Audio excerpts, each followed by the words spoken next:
and welcome to the Wayfaring Panda. I'm Annette. Today I'm participating in Scraptember and 30 Days of Sketches. Normally this event is held separately, but it was combined to be every day in September. So you can choose to follow the sketch or the prompt or do both. So today I'm following the sketch and I put a picture of it in the corner. And also the prompt for today is multiple alphabets. So I'll be using some alphabet stickers. Now on the under part of the sketch, it shows different papers. So I'm using papers from an Park Cowboy paper pack. I don't believe this is available anymore, but if you use papers from a paper pack, that allows you to make sure that your papers coordinate. And I picked out this paper because I'm going to be using some of my pictures from Yosemite, and these are from the Wawona area where their pioneer area is. So I thought this would look really good with those. And then I'm just using my Scotch ATG gun to put down my papers. These papers I pre-trimmed ahead of time so you wouldn't have to see me cutting all my papers with my paper trimmer. Now this piece I'm putting down also is not quite as skinny as in the sketch. I'm doing a 12 by 12 layout, and also my paper didn't seem to work with those sizes. But it is a little bit smaller than the above square. Now for the photo area, I cut out some dark red paper from Creative Memories, and then I'm attaching my photos with some photo splits, or sometimes they're called photo squares. That's how I like to put my photos on the page.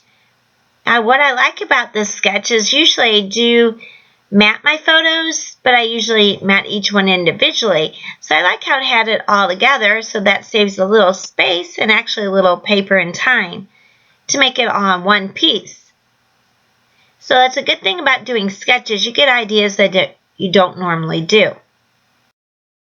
I'm going to attach my photo panel with my Scotch ATG gun, but I'm just using a quilting ruler just to make sure I get it on there straight, because the Scotch ATG gun, the tape I'm using is permanent, so you can't really move it once you get it on the paper.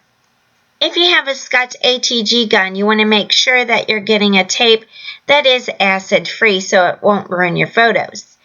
And Scotch has a couple different ones. Some of them are permanent, some are temporary, and some of them are not acid-free. I'm looking back in my Yosemite guide that I took with me on vacation. I like to save these so when I'm doing my scrapbook, I have a reference to look back on. And actually, we had a flood, and that's why I had to reprint these photos because some of my photos got ruined. Luckily, a lot of my photos were already in the album with page protectors, so those were all right. Anyway, I'm going to keep the guidebook until I finish my photo album.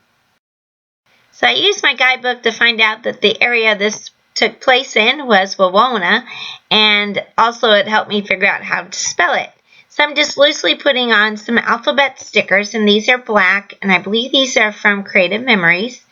And just putting them on loosely just to kind of see how they line up, and then I'll stick them down once I make sure where I want them. I was going to use my ruler, and then I realized my paper had stripes, so that actually helps me.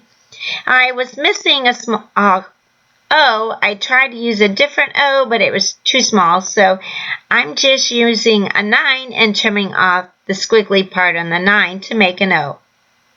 You could also use a 6, but I decided I have more 9s in the sticker set, probably because I got this probably in the 90s, so there's probably extra 9s because of that. So I decided to use that one since there's only a couple 6s. Then I'm adding some smaller letters, and I decided to use green, and I believe these stickers are also from Creative Memories. And I'm using green because there's a little bit of green in the cowboy paper, but there's also green in all the photos. I decided I didn't want to use red because I didn't think that'd show up very well. And then I'm just putting the words Southern Yosemite just to remind myself of where this took place. Most of the items that I have from Creative Memories are old because I got these when my aunt was a consultant back in the 90s and probably early 2000s. And then I think Creative Memories closed for a little bit and then reorganized and opened again. But you can still get the same great albums from them that you could back then. So this page that I'm building it on is one of the Creative Memories scrapbook pages. I'm also using stickers. So in the sketch you can see there's some vines coming out, kind of flower-like, and with some stars. Well, it looks kind of like die cuts, but I didn't have anything that would work with that, so I'm just using stickers and kind of putting in the same area that they are in the sketch. So these are also Creative Memories stickers. They're kind of muted, so I think they go with the paper really well. So in place of the vines, I used a horse, a trunk, and a buggy stickers. And then I'm just putting some little horseshoe stickers around the horse and some star stickers by the buggy and the trunk to kind of mimic the stars in the picture. I want to thank you so much for watching. If you're not already a subscriber, I'd really appreciate if you could subscribe to my channel. And if you like the video, please give it a like. I hope this inspires you to get some more work done on your scrapbooks. And as you can see, this is a pretty simple layout, so you don't have to spend hours making a layout. I hope everyone has a wonderful day.